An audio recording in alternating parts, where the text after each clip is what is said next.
come on in. Let's talk about other options you have for applying oil finishes to your electric guitar. We've already talked about True Oil, which is on this Strat kit here. And if you haven't watched the True Oil videos, you can go back and find them with Tim Wilhelm and myself talking about True Oil. But True Oil is not a great practical application to use in a lot of schools because it does have some what we call accelerators or dryers in them, which are chemicals that can be harmful to breathe. So unless your school is okay with it, or you have some kind of mask system or a dust collection, filtration system,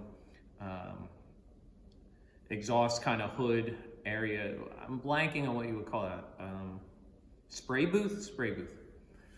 Unless you have that kind of situation, True Oil might not be your best bet.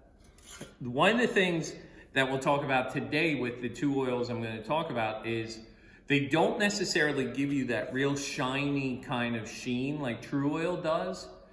So that is a downside to this, so just be aware of that. But maybe we can figure out some options as to get it buffed out and get that kind of gloss if that is what you're going for. All right, the oil number one that I'll talk about here is a product from BioShield, and this is called Hard Oil number 9. And this is actually for wood floors in the inside of houses. This is something that we've used here at Pemridge for many years, at least a decade, maybe 2 decades. Very pleasant on your hands to breathe, things like that. So you don't have to worry about gloves, you don't have to worry about wearing any respirators, anything like that. Cleans up real nice, you soap up your hands real good, then wash them off, soap them up again, and usually that does the job to get it off of your hands. But in this video, I'm going to be talking about a product Mark French turned me on to, Stem Guitars, Mark French from Purdue. Great guy, brilliant guy, and a great guitar builder. Tried and true, this is Danish oil, polymerized linseed oil is what we're going to be using here today. And as I read this, food contact and environmentally safe, zero volatile organic compounds, also known as VOCs, zero. So it's safe to have on your hands, it's safe to breathe, safe for skin contact, no heavy metal dryers, it says right on it. So there's a big difference from the True Oil. When I talked about accelerators and dryers, there's what we're talking about. And made from renewable ingredients. So really good stuff that we have here. Now with both oils, the BioShield and this one, they go on and kind of your working times and things like that are very similar. The directions are on the can, but I printed them out larger, easier to read as we're doing this. I also hang these up right near my finish table here in the classroom for students. All right. Apply a very thin coat across the entire piece with a lint-free cloth. I love using white t-shirts. I feel like t-shirts that have a color leave little bits. I don't know if the white ones do and I don't notice it, but I feel like when I use a red one, I see little red pieces of fabric. So I really just recommend a nice soft white t-shirt. Those of you that are teachers out there, I tell the kids, bring me in a bag of cut up t-shirt about this size, like a sandwich bag, Ziploc bag, maybe a gallon bag, and you can offer them extra credit. Do not use a brush, all right? We want to apply this, as it said, a very thin coat. The heavier you go, the less likely it's gonna penetrate and dry, and then you get kind of a sticky, tacky surface on top. So very similar to spray painting in that we get excited and we want to really get it on there, but thinner coats are better. All right. And it says, at no point should there be puddling. So with both of these oils, you want to make sure, I describe it to kids as, when you think about you go to a hockey game and how it looks like there's wet puddles on the ice before the Zamboni makes it nice. That's what I say. I don't know if it equates with kids or not, but I'm a hockey fan, so that's where my mind goes. And if you've been watching my videos, you know that sometimes my analogies are wacky, but that's just who I am. So we're talking about, it's wacky, however you want to call it, the puddling idea. Maybe using that word's really good, and that's why they have in their directions. We don't want it puddled, all right? A little bit of the linseed oil finish will go a long way. So that's something else to keep in mind. And you'll see when I dip this in, you shake it off real good and then start rubbing it in.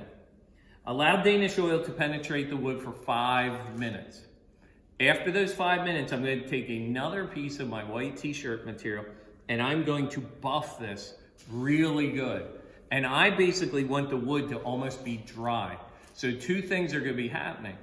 Not only am I wiping off all the extra that hasn't penetrated, but I'm also rubbing it in as I do that buffing step. And then it tells you allow it to cure for 8 hours, which can be tough in a school setting. So if we're in a class period, the best thing to do is, if you can do your finishing in the last 10, 15 minutes of a class, then you allow it to dry until you come in the next day. Because if I do this at the beginning of the class period, I can't do anything else with it because it's not going to dry that fast.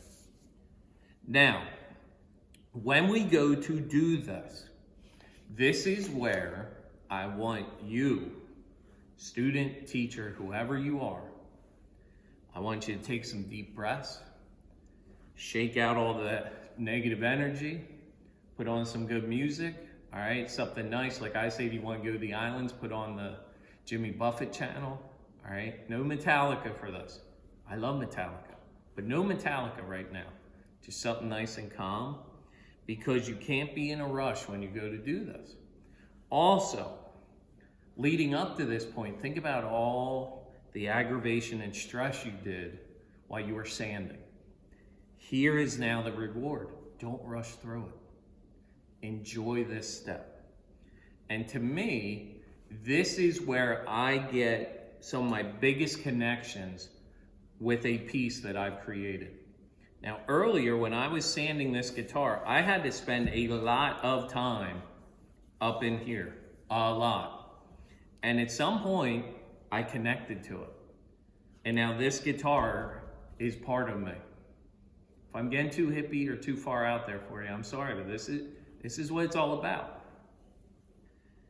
And as I was sanding it, all of a sudden it happened. Well, it's going to happen again with the oil. It's much more obvious when I do it now. All right? Enjoy this step. This step is awesome.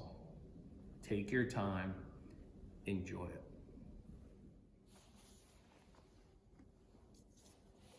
All right, so I'm going to open my can of Danish oil here just with a flathead screwdriver.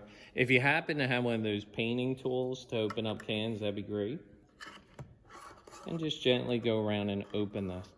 And if you didn't notice in my other wide shot in the beginning there, I have this metal pan that I like to keep my oil on.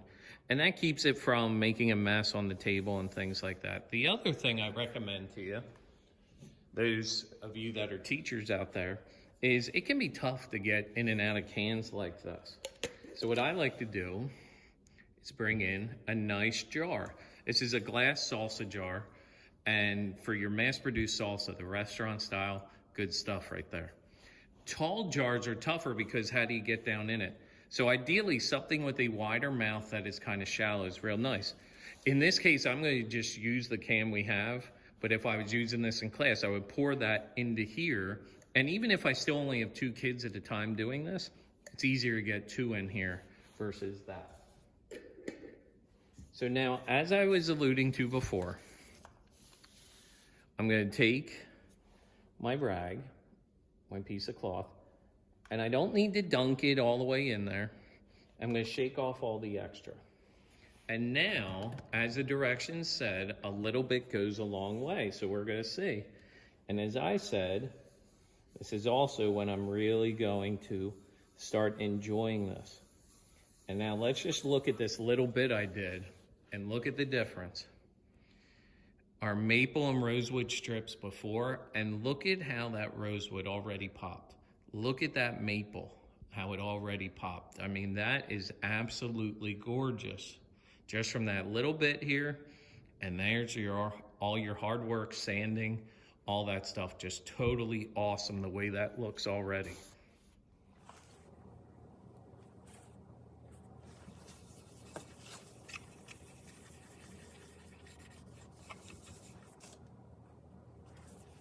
as I'm applying the oil, you can see I kind of have my lint-free cloth, my t-shirt material kind of bunched up, and I'm pushing down as I'm doing this, and that helps spread out the oil, as well as it's forcing it into those pores. And you get nice deep penetration from the oil, which is what we want, because that's what's going to help us get a nice, deep, rich finish. Now, as I kind of finish here, you saw I'm doing a circular motion to apply it. Just what I like to do, this is how I do it. I do it circular, and then at the end, I just go back and forth, and it kind of evens it out. Now, on the front, yes, I do want a thin coat of oil in the neck pocket. Probably 1 to 2 coats is going to be enough. And same thing with my pickup pockets. One of the things we have to think about is, what is the purpose of adding this oil, of adding the finish? The purpose is protecting the wood, to seal the wood from moisture and things like that. Moisture is the enemy of wood. A byproduct of finish is the look it gives you. There's lots of ways to finish a guitar and lots of ways it can look after you apply that finish.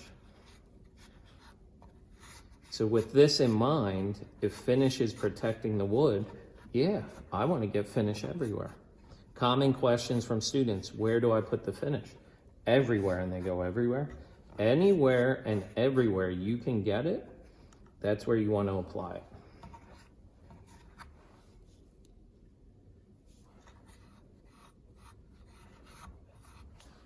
All right, I have this kind of face of the guitar done.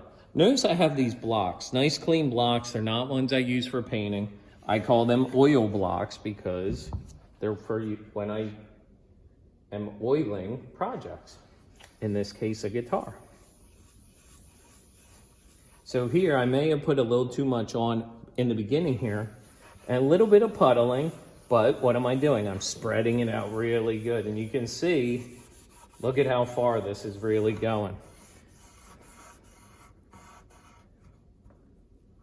Again, forcing it into this lip here. Yep, we want it everywhere. You're not going to see that, Mr. P. You're right, you're not. But what is the point of oil? What is the point of finish? To protect the wood. We want to get it everywhere.